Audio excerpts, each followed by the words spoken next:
Last month, we talked to Dutch farmer Kees Huizinga, who has farmed in central Ukraine for 20 years on a 15,000-hectare farm. Huizinga is attending the conference that is taking place in Lugano. Ahead of traveling to Switzerland, he sent us this update on his situation and his concerns if grain exports cannot be resumed. 3rd of June 2022. Just starting harvesting here.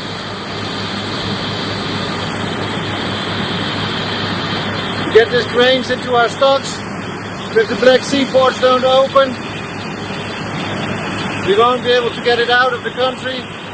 We won't make money. We won't be able to pay salary. We won't be able to buy fuel. It will be the bankruptcy of Ukrainian agriculture.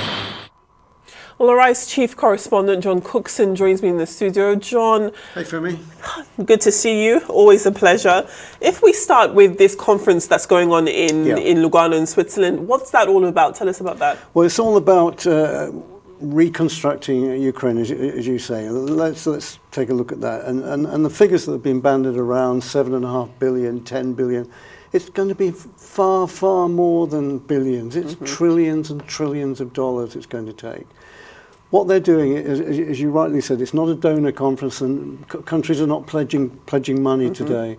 What they're doing is drawing up a list of what needs to be done. In other words, rebuild Mariupol, rebuild Severodonetsk. How much is that going to cost? And when you sit down and you say, well, how do we rebuild a city? Because, you know, Mariupol is completely destroyed. You can see why I'm saying it's trillions and trillions of dollars. But hang on a minute. Europe and the US don't have trillions of dollars to spare. They're on the brink of recession. America, Germany, UK, all teetering at the moment on recession. So they can say what they like in Lugano, but it really is no more than a plan, a drawing up piece of paper saying this is what we're going to do. It's been likened to the Marshall Plan, which was put into effect after the Second World War to rebuild parts of Europe, and that cost $15 billion then. I'm not sure how much is that in real terms today, but it's a far more than 15 billion. As you said, the Ukrainian Prime Minister said that he wanted 750 billion. That's just the start, you know, that's just enough to build part of a city. It's at some point someone's going to put their hands in their pockets in a serious way when this war is over, and it's by no means over. I mean, it's just at the beginning, frankly.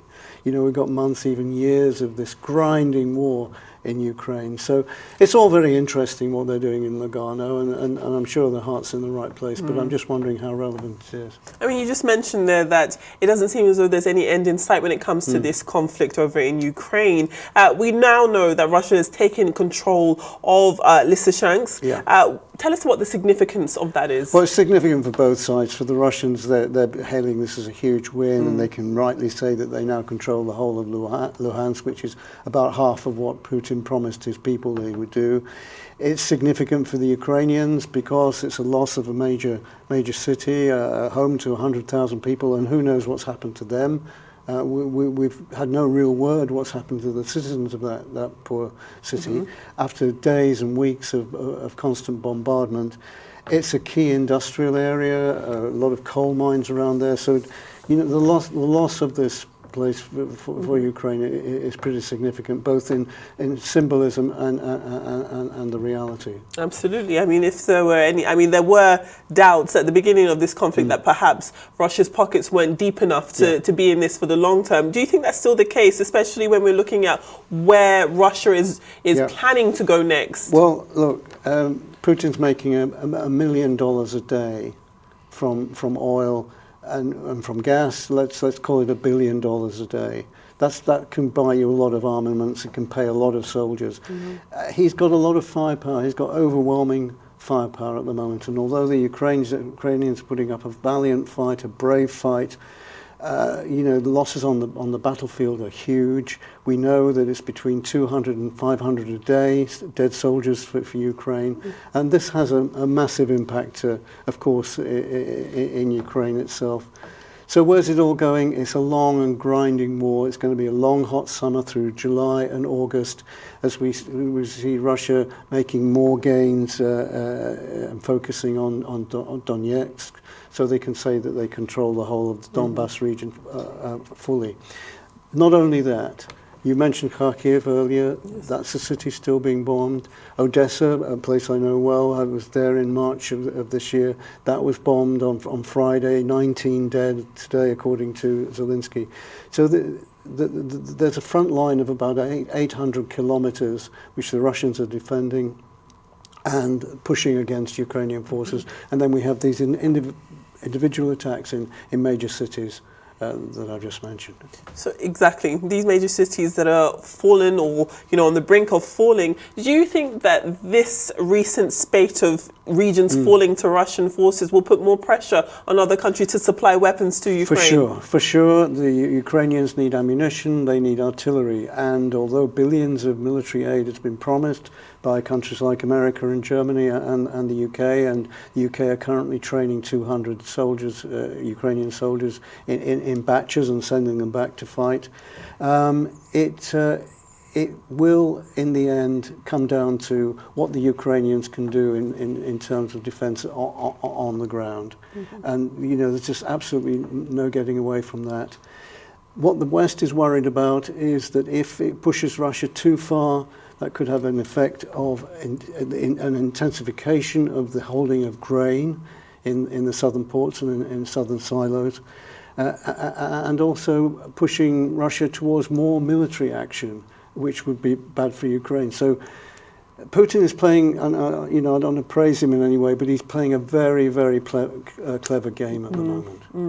I mean, if we circle back to the early parts of this conversation, we're looking at Ukraine not being happy with this grain that could be on the brink of reaching the market, grain that they believe to be stolen from their own coffers by Russia. I mean, can we expect that grain to actually make it to the international market? Hard to say. And look, both Ukraine and Russia blame each other for stealing their own grain. What I would say tonight is that there's an initiative from the British government to actually get some of this Ukrainian grain, of which there are about 25 million tons still to get to the outside world, to take it through a protected passageway through and into the Danube River, which separates Ukraine from Romania. From Romania. Yes. And then once it's in the Danube, it can get to Europe.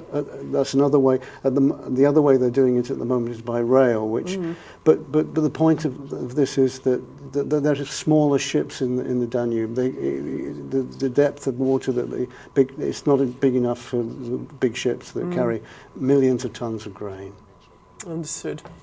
Well, I know that we might be running out of time soon, but if you could stay with me just a little longer. Still talking about the loss of territory for Ukraine at this point in this conflict. I mean, how do you think that they're going to be regrouping? On the one hand, there is the celebration with them being able to have their flag flying over Snake Island, but there are considerable losses that they're making on the ground. I mean, are these small wins weighing out these losses, or is it vice versa? What is the situation for the Ukrainian camp now? That's a really good question. You remember I mentioned a long summer through July, August. This is what military experts believe, that their physical strength on both sides can withstand. But by the end of August, these troops who've been in action for months will be utterly exhausted. Artillery, weapons and ammunition will be running low on both sides, although the Russians have a better access to fresh weaponry. So what will happen is at the end of August, there'll be military experts are saying there'll be a lull while troops are rotated out and more troops brought back in. On both sides? On both sides.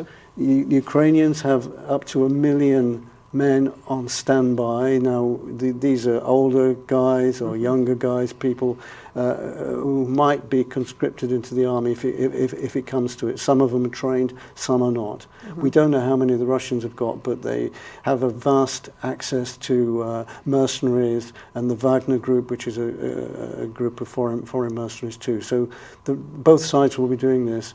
The troops that are currently in action now will continue fighting for another perhaps 8 weeks, and then there'll be a slowdown. John Cookson, Arise Chief Correspondent, thank you very much for that update.